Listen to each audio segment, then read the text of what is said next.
The reservation at Harbor and Prime was for 7:30, and I arrived at 7:15 out of habit. It was Mom's 55th, and my brother, Evan, had picked the most exclusive steakhouse in the city and told everyone, repeatedly, that he was paying. I walked in wearing my simple black dress, the one I use for meetings and family dinners because it doesn't ask questions. The hostess smiled.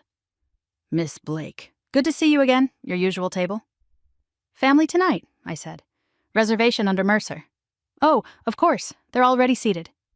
She guided me to a round table in the middle of the dining room. Evan sat at the best angle, suit sharp, watch flashing. Mallory, his wife, looked poured into her outfit. Mom and Dad sat close to him.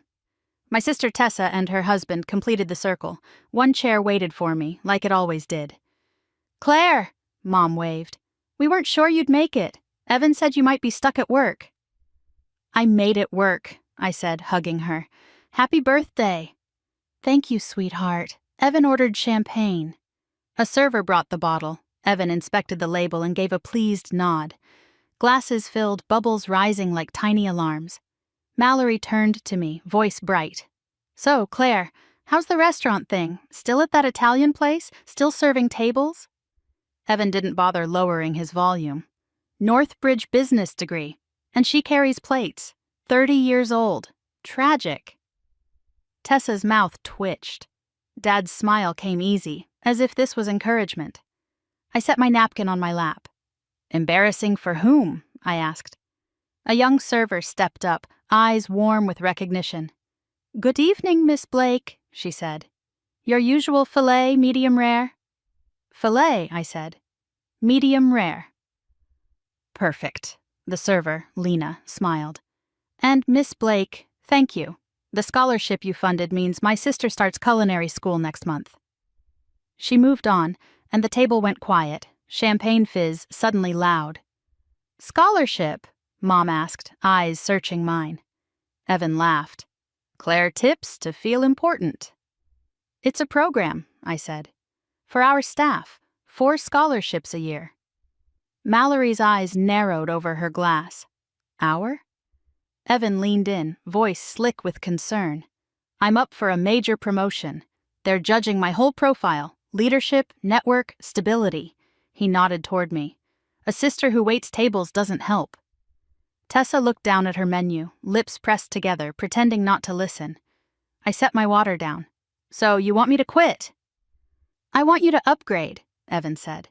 "I can get you in at my company, reception, admin, something that doesn't make people whisper." A shadow crossed the linen. A man in a charcoal suit stopped beside us, gaze fixed on me, the kind of presence that makes waiters straighten. "Miss Blake?" I stood. "Yes." "Adrian Kwan, Nexagrid Technologies." He shook my hand. "I know we meet Monday, but I heard you were dining here and wanted to say hello. We're honored you're considering leading our Series B. I didn't realize I'd be interrupting a family celebration." Evan went rigid. Adrian's eyes flicked to him. "Evan Mercer, small world. I didn't know you were Miss Blake's brother." He turned back to me. "Your diligence is famous. Blake Ridge Capital doesn't miss." Dad's fork clicked. "Blake Ridge?" Adrian smiled, politely confused. "Miss Blake is the managing partner." Mom stared at me like the floor had shifted. Evan's voice came out thin. "Claire," he whispered. "What are you?" "I'm the owner," I said, keeping my voice low, "of Harbor and Prime, of Bellamara, of the other places you've been using as punchlines." Mallory's smile cracked. Dad blinked hard, as if a number had floated in front of him and refused to settle. Evan swallowed. "You serve?" "Sometimes," I said. "It keeps me close to the floor and the people who make the night run." I nodded toward Lena, gliding between tables. "And yes, Blake Ridge Capital is mine. I started it after I bought my first restaurant and proved I could turn a mess into margins."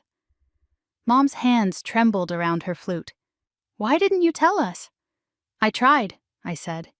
"You were too busy telling the version where I was failing." Adrian inclined his head. "I'll let you celebrate. See you Monday, Miss Blake." His eyes flicked to Evan. "We'll talk at the office." When he left, Evan stared at his plate. "If you tell him about tonight—" "I'm not here to sabotage you," I said, My investment decision will be business. Your promotion is about character, and that's on you." Silence settled, heavy but clean. Mom reached across the linen and took my hand. "We're proud," she whispered. And it sounded like learning, not pity. Evan finally said he was sorry, and I told him the scholarships weren't charity, they were investment in people. Dinner arrived. I ate slowly, tasting the work I'd built. By dessert, Evan asked real questions, and I answered them. Monday, I led Nexagrid's Series B, with a board seat and culture reviews written into the terms.